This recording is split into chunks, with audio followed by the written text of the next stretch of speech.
पागल खाना। रामनगरम के मेंटल असाइलम के सामने सुबह के समय एक ऑटो आकर रुका जिसमें से रेहान उतरा। उसका आज इस मेंटल असाइलम में पहला दिन था। उसने उतरते ही गार्ड को आवाज लगाई पर दरवाजे पर कोई नहीं था जो उसकी बात सुनता। कुछ देर तक जब कोई जवाब नहीं आया तो रेहान खुद ही गेट खोलकर अंदर जाने लगा। जैसे ही रेहान ने गेट खोला तो एक आदमी ने उससे पूछा, मांस खाएगा? इंसानी मांस बोल खाएगा। उस आदमी की बात सुन रेहान कुछ कहता इससे पहले उस आदमी ने अपना हाथ रेहान के मुंह के सामने कर दिया। रेहान ने जब उसके हाथ को ध्यान से देखा तो उस पर पहले से ही ब्लड के खूब सारे निशान थे, मानो जैसे बहुत बार उसने अपनी नस काटकर आत्महत्या करने की कोशिश की हो। कि तभी उसने देखा कटे हुए निशान से कुछ कीड़े निकल रहे थे जिन्हें देख रेहान को उल्टी आने लगी थी। पर इससे पहले कि वो उल्टी करने के लिए अपना मुंह फेरता, उस शख्स ने अपने ही हाथ का मांस नोचकर खाना शुरू कर दिया था, जिसे देख रेहान उल्टी करने लगा। तभी किसी ने रेहान के कंधे पर हाथ रखकर उसे संभालते हुए कहा, ठीक हो बरखुरदार। रेहान ने खुद को संभा वापस देखा तो पीछे एक व्यक्ति सफेद कोट पहने उससे ही बातें कर रहा था। आदमी, मैंने पूछा तुम ठीक हो? अगर तुम्हें कोई बीमारी है तो गलत जगह आए हो, क्योंकि ये पागलों का अस्पताल है, यहाँ आम लोगों का इलाज नहीं होता। रेहान, नहीं नहीं, मैं बिल्कुल ठीक जगह पर आया हूँ। आदमी, यानी तुम भी पागल हो? रेहान, कभी कभी। आदमी, मतलब? रेहान, मतलब कि मेरा नाम रेहान है और आज मेरी ज्वाइनिंग है। और आप शायद डॉक्टर बद्री हैं, राइट? डॉक्टर बद्री? जी, मैं ही डॉक्टर बद्री हूँ। तुम यहाँ से सीधे जाकर अपना जॉब लेटर ऑफिस में जमा करो और वहाँ से ड्रेस लेकर बगल के कैबिन में आ जाना, बाकी बातें वहीं करेंगे। इतना कहकर डॉक्टर वहाँ से चला गया। डॉक्टर के जाने के बाद रेहान ने जब अपने आसपास देखा तो उसे वहाँ कोई नहीं दिखा। रेहान को ये बात बहुत अजीब लगी थी, पर काम के पहले दिन वह ये सब सोचकर अपना दिन खराब नहीं करना चाहता था, क्योंकि वो जानता था कि एक पागल खाना है। इसीलिए रेहान ने इन बातों को नजरअंदाज किया और सीधा कंपाउंडर की ड्रेस पहनकर डॉक्टर के कैबिन में चला गया। फिर दोनों के बीच बातें होने लगी। डॉक्टर बद्री, दरअसल मैं पिछले 8 साल से इस पागल खाने को संभाल रहा हूं और अब तुम भी आ गए हो तो मुझे थोड़ी हेल्प मिल जाएगी। लेकिन जरा बच के रहना, यहाँ जो दिखता है वो होता नहीं है और जो होता है वो कभी किसी को दिखाई नहीं देता, समझे? डॉक्टर बद्री की बातें रेहान के ऊपर से गईं, पर फिर भी उसने मुस्कुराते हुए हाँ में सिर हिला दिया। उसका मन तो कर रहा था कि वो सुबह के हादसे के बारे में डॉक्टर से पूछे, पर जैसे ही वह डॉक्टर से कुछ बोलता, डॉक्टर ने अस्पताल के कंपाउंडर बंसी को जोर से आवाज लगाई। बंसी भी आवाज सुन डॉक्टर के सामने आ खड़ा हुआ था। डॉक्टर बद्री, बंसी, ये अस्पताल के नए कंपाउंडर हैं, रेहान। जाओ, इन्हें सबसे मिलवाओ और अस्पताल की जरूरी बातें भी समझा देना। ठीक है। डॉक्टर के कहे अनुसार बंसी ने कुछ ही देर में रेहान को सभी से मिलवा दिया और उसे मरीजों के कमरे में ले गया। वहां हर कोई कुछ न कुछ अजीब हरकतें कर रहा था। कोई दिल टूटने वाली शायरी सुना रहा था तो कोई फिल्मी गाने गाते हुए डायलॉग मार रहा था।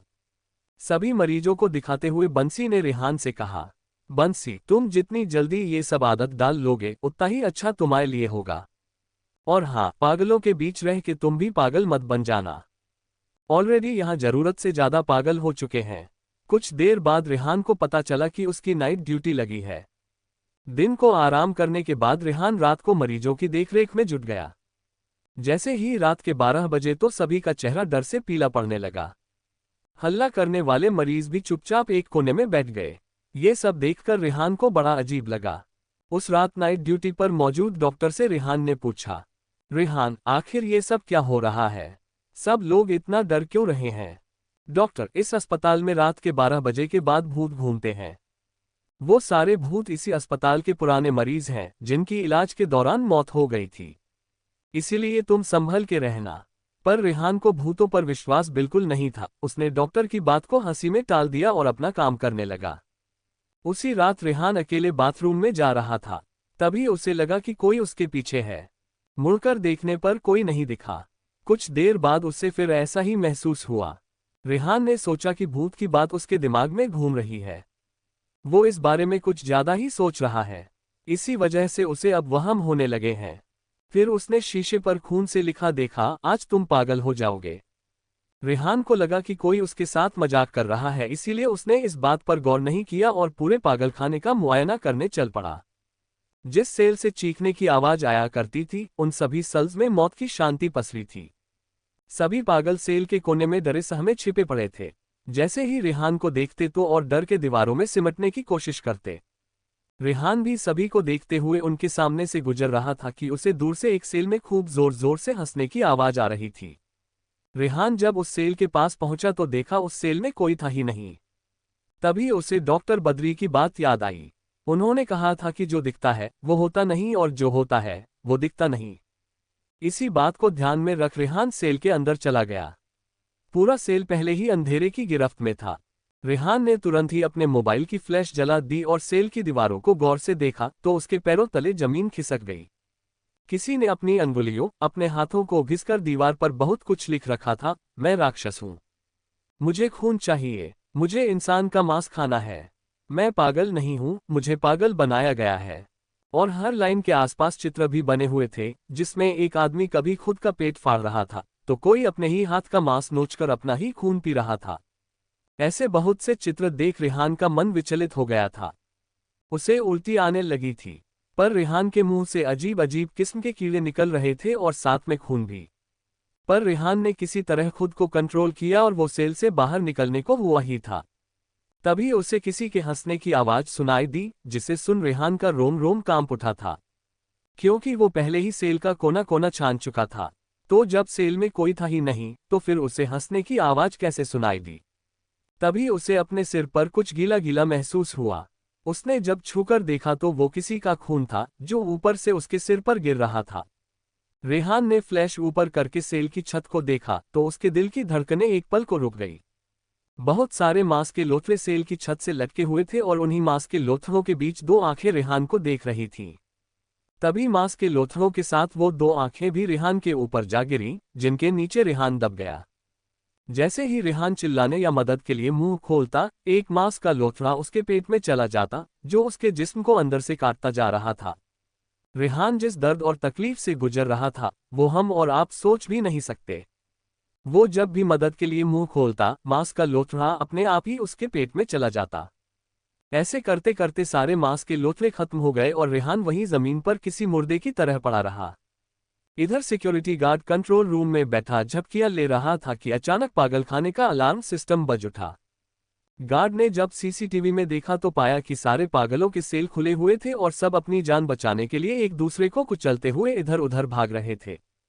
सायरन का शोर सुनकर पागलखाने के सभी गार्ड और डॉक्टर्स हड़बड़ा गए। इत्तफाक से डॉक्टर बद्री भी किसी इमरजेंसी काम की वजह से पागलखाने में अभी अभी आए थे। डॉक्टर बद्री, ये सब क्या हो रहा है अस्पताल में? ये शोर किस बात का है और सारे गार्ड्स कहाँ मर गए? डॉक्टर बद्री गुस्से में सबको सुनाते हुए अस्पताल के अंदर ही आए थे कि उन्होंने जो देखा उसे देखकर डर के मारे उनका भी खून सूखने लगा। क्योंकि उसे हर जगह खून और इंसान के मांस के टुकड़े दिखाई ही दे रहे थे। कभी किसी कोने में किसी गार्ड का कटा हुआ सिर पड़ा हुआ था, तो कहीं किसी पागल पेशेंट का कटा हुआ पेट, जो उसने खुद ही काटा था। डॉक्टर बद्री डरे सहमे अभी कुछ ही अंदर गए थे तो देखा एक पागल अपने हाथ को दीवार पर घसीटता हुआ कुछ लिखे जा रहा था। डॉक्टर बद्री ने जब पास आकर पढ़ा तो लिखा हुआ था, उस रात हादसा नहीं बल्कि साजिश हुई थी।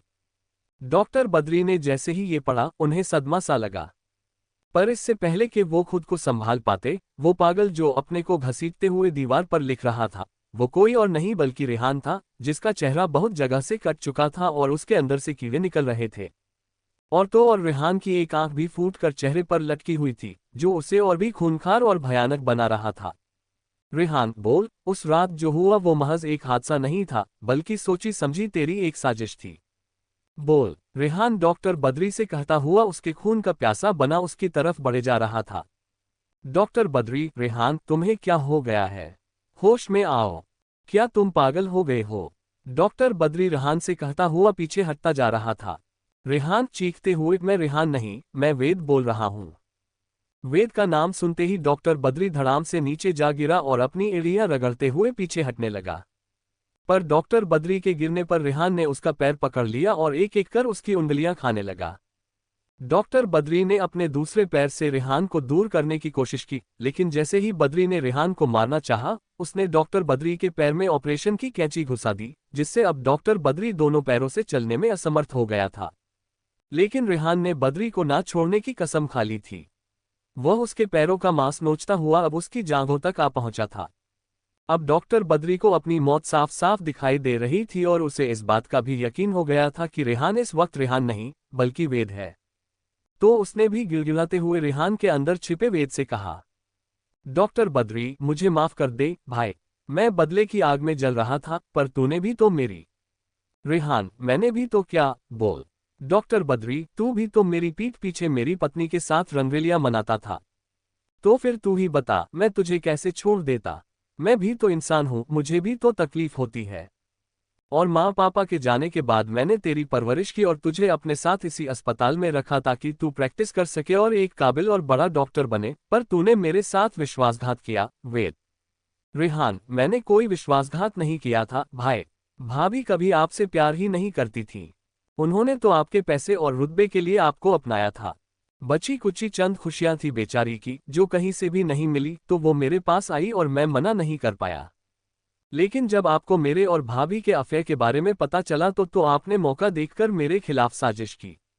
मैं अस्पताल में राउंड पे निकल गया था और आपने सभी सेल के दरवाजे खोल दिए और सभी पागलों ने मुझे घेर लिया, मुझे बिजली के झटके दिए, मेरे हाथों मेरा खुद का ऑपरेशन करवाया। इस दर्द से गुजरने से अच्छा मैंने मौत को अपना लिया और अब बारी आपकी है भैया। रेहान के अंदर वेद की आत्मा की बात सुन डॉक्टर बद्री जोर जोर से हंसने लगा था। डॉक्टर बद्री अरे, तू मरने से पहले भी भोला था और मरने के बाद भी भोला ही है। तुझे बिजली के झटके देने वाले और तुझसे खुद का ऑपरेशन करवाने वाले कोई पागल नहीं थे, बल्कि मेरे आदमी थे। मैंने उन्हें पागल बनाकर अस्पताल में रखा था ताकि वो मेरा बदला पूरा कर सकें।